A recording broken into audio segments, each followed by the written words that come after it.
Okay, this is my last part, and I'm going to make it very quick. One thing I want to touch upon is maybe it's not a significant amount of hypocrisy among anti-racists, but I believe it's enough hypocrisy among us anti-racists in terms of race realism. And I really don't want to generalize. I'm not going to say what race it is. I'm just going to explain it like this. Some race realists believe in black physical superiority in certain aspects of sports. Sprinting, basketball, boxing.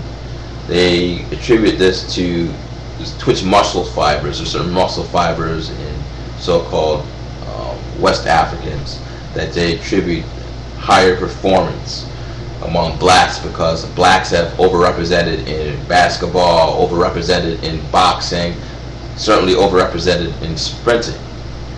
But I think although the physical aspect may be superficial when compared to race realism and intellectual capacity, but it's still hypocrisy to a point, because you open yourself up to attack. If you accept blacks are superior in running and jumping, then how can you 100% refute the possibility that blacks physically have a smaller brain and that produces lower intellectual capacity? Of course, we don't want to look at that or see that in a bad light, or want that to be true, and it's not really true, but we don't want it to be true. However, when you say you're innately superior in one aspect, how can you then say you're not inferior in another aspect? Damn, I feel like I'm a 6-year-old. I can't enunciate words. I feel like I'm back in 6th grade again. Inferior. I think you guys know what I mean. Yeah, how can you say that you're not inferior in another aspect based upon evolutionary theory?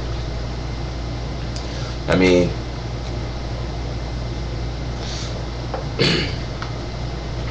the same concept of saying blacks overrepresent in all these sports. Well, whites overrepresent in every invention in the last 600 years. Are we going to say that because whites have big brains, or because they were in a fucking cold climate, which was so much more challenging, irrefutably challenging than hot climates? They have an evolutionary advantage in terms of building a civilization. I mean, we have to think about these things here, folks. I mean, we can't sit there just because things make us look good, or black people look good. I don't care who it is, black people or whoever makes them look good, accept it. And yes, I'm sure some blacks will say, well, we can't swim because of our bone mass. Well, let's be honest. Black people really don't give a shit about swimming. I mean, do we really care, or do we really value or see swimming as something threatening our image? No. We see IQ, we view the IQ as something that threatens the image of African Americans, or not just African Americans, just black people in the United States. So, yes, so for you to admit that you're inferior in swimming, well, it's not really that valued in black America. Again, like I said, yes, we can say it's a superficial hypocrisy in comparison to intellectual capacity, but still that you still open yourself up.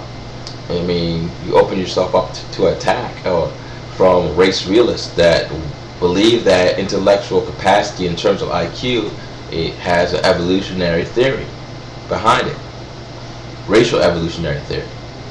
I mean, if you say that blacks have evolutionary advantages physically in performing physical tasks, how can you then say it will not, it just stops there and it does not go to mental tasks? Um, how the brain is shaped. I mean, there is some correlation between brain size and intelligence, not much, but I mean, what I'm saying is that you open yourself up more for attack that way. So that's all I gotta say for that. Thanks a lot.